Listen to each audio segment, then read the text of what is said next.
Beyond the newsroom, where untold story is revealed. Mbalamusaako mwenna mu bitundu by'eggwanga lyattu Uganda eby'enjawulo kye muwaggalira mwebale kubanga gye muli ate nga mukyaliyo okubanga mutugoberera. BTN gwe mukutu kwoli Beyond the newsroom erinnya nze Deni aliwo okubanga nkuweereza n'okutuusaako ensonga zonna nga bwe zitambula mu ggwanga lyattu Uganda. Olunaku olwaleero it's a holy Saturday oba olw'omukaaga olutukuvu ndowooza mwaguze dda kubitafu muli eyo mundyako naye obubaka bwangu bwo Easter sinnabu Ebuvanjuba nebugwanjuba ewaka wasigalawo ewasinga. Beyond the newsroom gwe mukutu ogukuleetera ekyo ekisinga katiranga naffe ng'oyita ku noti 771 44 53 ne noti 744 26 41 na bino bikulu tetulanga bafere tetulanga basawo ba kinnansi n'abagwa mu koowa eryo mwebale kutuwagira. Thank you. uza mwaguze dda kubitafu muli eyo mundyako naye obubaka bwangu bwo Easter sinnabulaba waliwo n'abansuubiza Christmas last year ne sigiraba Abayisilamu Yidi ne mumpitako kati nammwe Abakristaayo ne ku Easter mumpiseeko. Anyway, mugamba buti let me hope you're doing good. Mawulire mangi agatambula era agagenda maaso n'okubanga gonna gabaawo. His Excellence Robert Kyagulanyi Ssentamu ng'asinziira mu California aliko ebigambo bingi byasobodde okubeera ng'ayogera olunaku olwajjo mukulembeze w'eggwanga omukulembeze w'ekibiina ki National Unity Platform Robert Kyagulanyi Ssentamu Mitembo yabaddeko mu Adventist Summit era n'abakuko ebigambo byeyogeddekuko nabo. Bigambo ki ebyo byasobodde okubanga ayogera nabyo nabo byonna nsobodde okubanga mbikuŋŋaanya kwoteeka okulaba nga mbikuleetera bulungi ennyo nnyini ddala. Wonno wenjagala tube nga tutandikira tusobole okuba ng'ate tutandikira ensonga zonna nga bwe zitanaabanga zitambudde. Nzikiriza ate nkuwe katambi kano naye teweerabira nti okusubscribinga ku mukutu guno kikulu nnyo nnyini ddala. Video eno gimpere like wejja like ejja kutuka emisinde bingi tukekulisa kinoomu asobole okubanga agifuna atera mu ngeri yemu naawe atanatwegatako mu butongole. Njagala okusaba mwannyinaze muganda wange okubeera nga osubscribinga bona subscribinga ku Beyond the newsroom tojja banga ensonga zonna ozifunira ddala amalirali sana amalirali kabisa awo wennyini. Video yino nje njagala otandikirako waliwo bambi speech ya muwala wa Robert Kyagulanyi Ssentamu Mitembo amanyikiddwa nga Suubi bambi yasasezza abantu atya mbikuleetedde bino nabyo ogenda beera nga ate obiwulirizaako bulungi nnyo nnyini ddala. Wabula kansooke nkuwe ku katambi kano katini kankuweko katambi kano osooka okawulirize.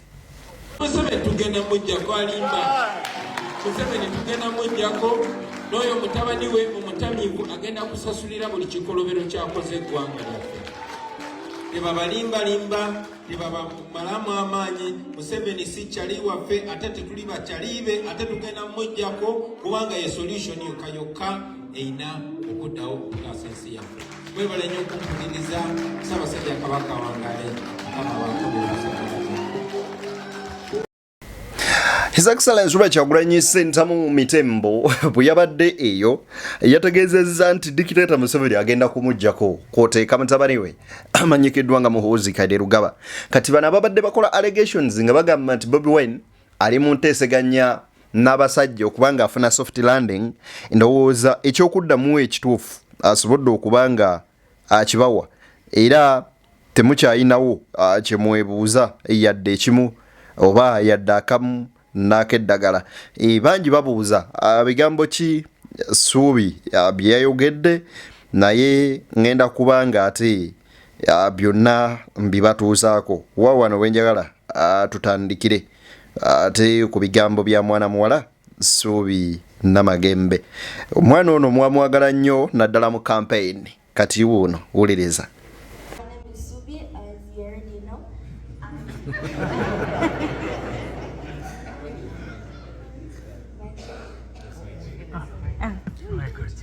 Good evening, everybody. My name is Subi, as you already know.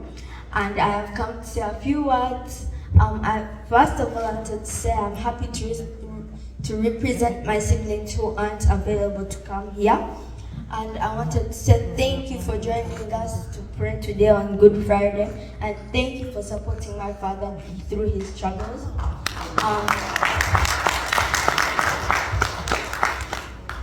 I also wanted to put out a very special thank you to our fellow family who have lent us home and who have lent us shelter. Auntie Maggie and Uncle Karida and Uncle Brian and his lovely wife and Mary.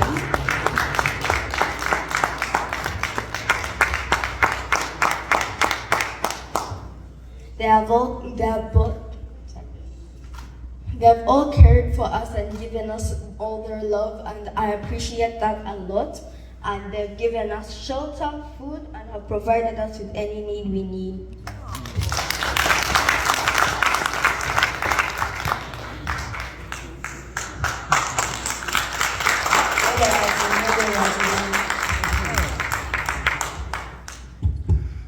Omaze wenabera n'ebigambo bingi nga tulifeka. Thank you very much, ladies and gentlemen. Omwana ono Suubi, nze nina ekifaananyi kye mulabamu, era abazadde abalemererwa okuloominga abaana baabwe obulungi mbasaasira nnyo. Ne wabula Suubi mulabamu ennono ey'obukulembeze oba gye tuyinza oyita eya leadership. Ate era ekirala, Suubi ono omulabamu okuba maama. Omanyi maama, ebiseera ebisinga ba first born be batera okuba bamaama ewaka, be batekinga care of bato baabwe. Ne waliwo we batuuka n'olaba omwana ng'alina ekyenjawulo, kati ye mwana ono Suubi. Wamulabanga ne taata we ng'akomyewo okuva mu campaign ng'amukulisaayo, n'asooka akulisaayo n'abo ababadde mu lutabaalo.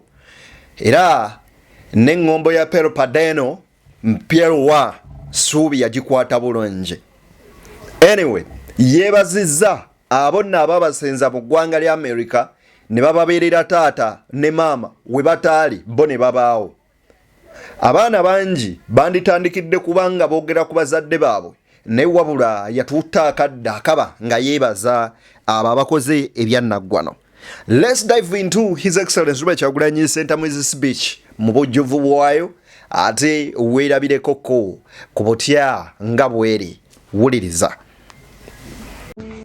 Njagala okwebaza Katonda olw'olunaku lwa leero. Njagala okwebaza Reverend ne bapasita batukulembedde mu kusaba kwa leero, ne imaamu mutwebalize Edwetuse Champion Mabi ne famire yo. Njagala okwebaza abakulembeze bannaffe Nakijoba Senkongo Jose Makula, mwina ba comrades. Thank you very much. I want to thank again. I feel we cannot thank you people enough for embracing us in this time that we never imagined in our lives. All of a sudden, just all of a sudden, life went from the topest to nothing at all. All of a sudden we became not only homeless, but dangerous to associate with. So we thank you, those of you. Nsoko kwebaza abantu be Uganda, the people of Uganda. The people of Uganda took us in. Maybe one day I'll write a book, because there's so much that I cannot say right now. So many people have been putting in trouble that helped me survive. The first time gave us information that they had come for me, and this stubborn woman said, "Bobi, go, I'll stay home." On the 16th, and Bobby stayed in house arrest for another 9 days alone. When you saw the religious leaders come home, she was alone in house arrest. She was hungry, ngataina na mbele. Na yoro mputuye ngaraga anti achali gumite. Thank you, Mama. I respect you. But the people of Uganda, batuyamba bonna abalina we bali n'abatalina we bali, they stood with us. Waliwo emboozi nyina emboozi nga 15 ez'okutoloka, but there is this one time ono kyapema binaze nga leseddwa nezijukira nabanyumizaako ku bafaadha abatuyitanga nga talina kyakuwa naina kuwa ekitambiro ky'emmisa. Waliwo ennyumba, waliwo batuzingulira, baali batukwikiriza netuwenta nasibira mu nyumba ya obayo wani alimu omukazi Bobi yinga jana nyingira kati nyumba je nyingide mu waya musajja oba nyingide mu nyumba ya ni nyingide zepu nezibika nebita kakati omukyala nengaka kati oba kati agenda bakubira bagameze mpaka kaddewo n'omufunye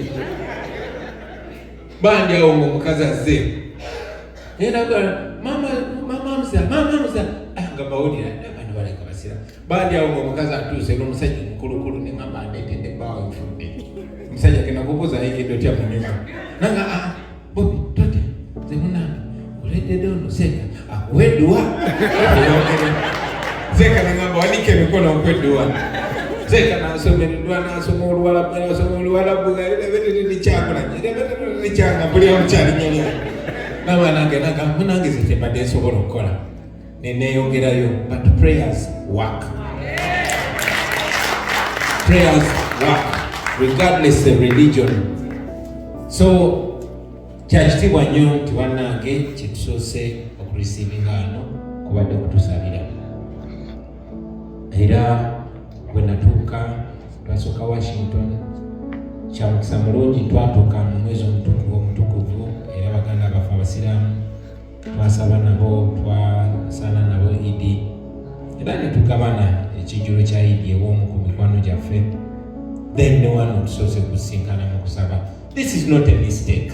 Somose kutegeka kwaffe. No. God is working here. Zeno nalina olunkulo naye kakasiza nti Katonda akola. Reverend Achogeddeko, he can't believe I'm here. Reverend, I also can't believe I am here.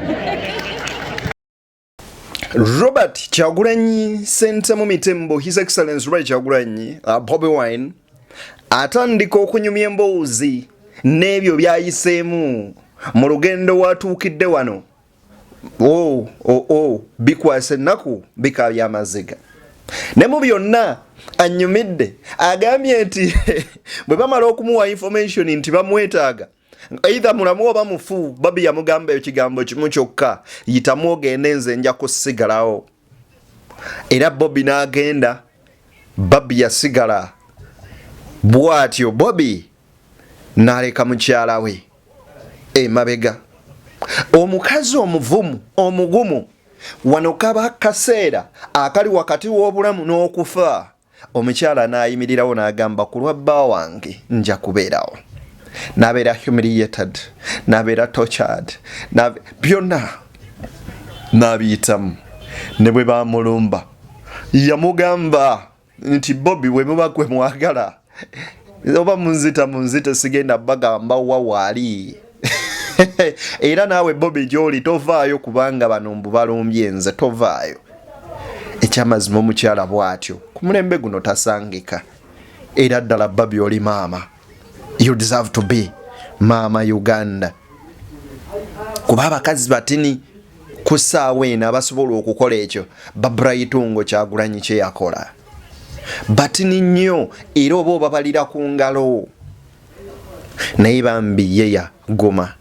Bobi yogedde ka story k'omunju gye yayingiramu ey'omukyala n'ezijjukira Lutamaguze yafiiririra Gen M7 nti baamusala pwetu ng'alaba era nga waliko kibanya atunudde. Ekyo omusajja kye yagamba nti omwoyo ogw'enkyukakyuka ogwaliwo luli ne kati weeguli tegufanga. Ogwo gwe bayita omwoyo gwa Buganda ogutafa. Mu byonna mbagamba nti mu buli byokola weekwase nnyo omutonzi. Bobi Wine yagamba ekintu kyesinga okufuna zaali ssaala. Ono n'amulombera edduwa, oli n'amusabira, omulala n'amusomera sappule. banaife natusinza Katonda omu era Katonda ono bw'omukkiririzaamu awulira. May I normally tell my friends that I serve the living God. Oyo ye yakera ku makya n'agamba nti bw'okonkona munnange oligulirwawo, bw'onaayita naayitabanga. Call me, I will answer. He is the living God, God himself, the man who has no definition. Oyo ye Katonda. Kankwongereyo. But what God took us through to be able to leave the country is amazing. What my wife and family had to endure is amazing. But we're here. When one very articulate pastor, young pastor, he talked about injustice. Injustice. Nothing else is as painful as injustice. Obutali bwenkanya. Kubanga obutali bwenkanya, it does not matter. In any developed world, one affair, we want to believe, okay, there are politics, fine. Naye waliwo obwenkanya n'obutali bwenkanya. When the whole world is watching, mugambe mugenda kulonda. Netuvaayo netugamba no, bannange temukwata kifaananyi kyange, kwata bendera ya ggwanga, because this is not about me. Notuuka nze bwe ntuuka no mu America, buli wamu ndaba bendera ya ggwanga gye batimbye. N'olumu kuba twadduka n'abaana baffe, ogenda kasomero yangalubaawo tambiisibwa okusoma ayinza okuba nga asoma naye kyosooka okulaba gye bwanika bendera ya ggwanga. Mwana nakubuuza taata, but this is exactly what caused us trouble home. Kwegamba omwana takutegeera nabo bantu bali mu kuwanika bendera ate nga yatuleetedde ebizibu. Bendera ekirina okuba eky'omuwendo. Obwenkanya obwo okuggyako n'abantu obwannannyini ku ggwanga lyabwe, mwalabye n'etteeka lye bagezaako okuleeta okubaggyako obwannannyini ku ggwanga lyammwe, okudikiraringa nti nno oli mugwira, toli munnayuganda kubanga oyogera amazima. Injustice. That injustice is something. Era omusajja omu gwe bayita Che Guevara yagamba, when you see me tremble with indignation, that is when I've seen injustice. Era nagamba, if you tremble with so much anger at the sight of injustice, you are a comrade of mine. Nange njagala obagamba bw'obanga obutali bwenkanya bubajjako waya, then bw'oli bakyali bange. Watch it, you know, together. That is one thing that should bring us together. Justice. Because injustice is sin. It does not look at the color of your skin, your denomination, your gender. It is just there. We meet Good Friday when our Lord Jesus Christ was crucified for what is just, for standing for what is right. But we are constantly told, now 2026 years later, that at the end of the day, justice wins. So, while we are here on the run for our lives, even when we know we are even pursued, even now that we are very far away from home, now that I'm dealing with a family, traumatized family, you know, trying to find meaning for our lives, we strongly believe that at the end of the day, justice will prevail and justice will win. So, don't be broken, don't be beaten down. Injustice, even if it is temporarily victorious, it can never ever have the last laugh. At the end of the day, we shall be free. We shall be free. I've seen this before. About Singapore, South Africa, I did not see Idi Amin. I I did not even see Obote because I was only 4 years when Obote fell. But I've seen modern day Amin, I've seen modern day Hitler. Because we live in a country where somebody, because they are the son of the person in power, will come and say, I will kill you, I will castrate you, and they do it. They say, I'll come to your house and humiliate your wife, and they do it. They think it's a sign of strength. No, that's a sign of weakness. For a man, big and tall and old, over 50, and you take 70 men to humiliate a woman like this one, and at the end of the day, she wins you because you've not been able to destroy her spirit. Whenever that comes to you, remember Wagure Waliyo Katonda. These are things I used to hide from my children. We don't do that anymore because it's everywhere.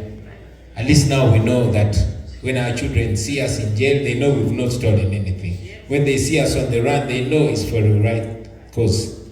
I want to appreciate you, friends, that have taken us in. My daughter talked about them. But thank you very much for bearing this burden with us. Right now we are a burden. But we are embraced. We find so much love everywhere. Oh no, Yachi. Mama. So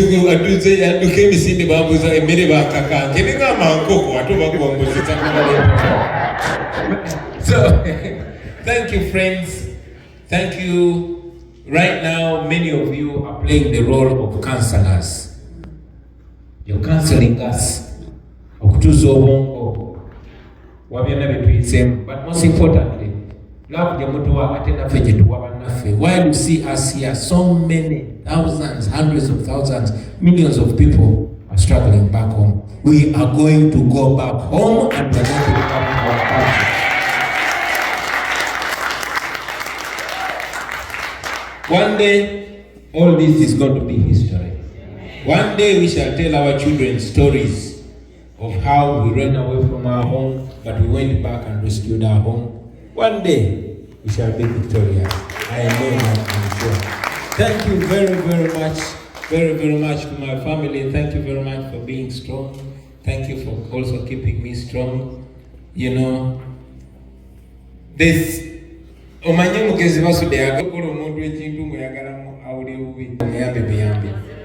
this has given me opportunity to reflect, to think, to replan, but also to meet very many people that I was too busy to meet back home.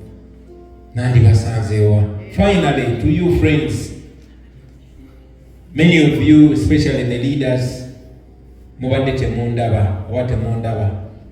because sometimes nange ni muntu bila neta koma babi etuda mkasona tukabire ni kusakula maziga ntukuvenga. So please understand us. Chiringa ebanga lya nali nabere Uganda nemwe kavano zirano mukulembeza bamwe bagama notutuka wange nebagamba muna kategori marketing zendi wa miunyo. So unsanganga wakabaya je nekwese oba nga nekwese wa abudu soja oba nga nekwese wa jenokazo kuvuzi wa border. Please understand, same thing here. Tutambulanga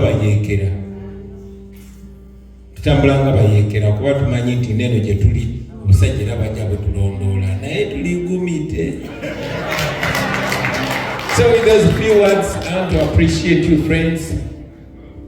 I'm here for a few days, and I'll be moving all over America, all over Europe, all over Africa, all over the world. Ganyiga buli pesa. Elisura Museveni tugenda mujja kwalinga. Museveni tugenda mujjako. Loyo mutabani we omutamivu agenda kusasulira buli kikolobero kyakoze eggwanga. Mu speech ebadde mpanvu gye njagadde okuwanga sikutaataaganyiza olondobemu ebyo ebikulu bwe byogenda oteeka mu bwongo obwo mu mbeera Robert Kyagulanyi Ssentamu gy'ayiseemu okutuuka wano. Ekyamazima amatuufu tebadde nnyangu. nenjagala okwongera okwebaza buli ssekinoomu abadde amusabira abadde amugulira ng'akonkwena amubeereddewo n'abo abakyamubeererawo kwoteeka n'abo abali ku mulamu wawo gw'enkyukakyuka nga bo bagamba nti ffe ku nkyukakyuka kwe tutava era kwe twasitiikinga. May the living God bless you, and we pray may the Lord protect you wherever you are, and may He bless everything that you're doing and everything that you're planning to do for the goodness of Uganda and the people of Uganda. Anyway, munzikirize bana batata mbatere wano tusinkane nga gulude no yakiriza nze deni abadde bukubanga matuusako ensonga zonna nga bwe zitambula tusinkane bane Easter ennungi naina Easter yange gireete mugiteekaawo mumpe Easter yange tusinkane mu mboozi endala mpitirivu nnyo zegenda okubaga abaleetera. Bye bye.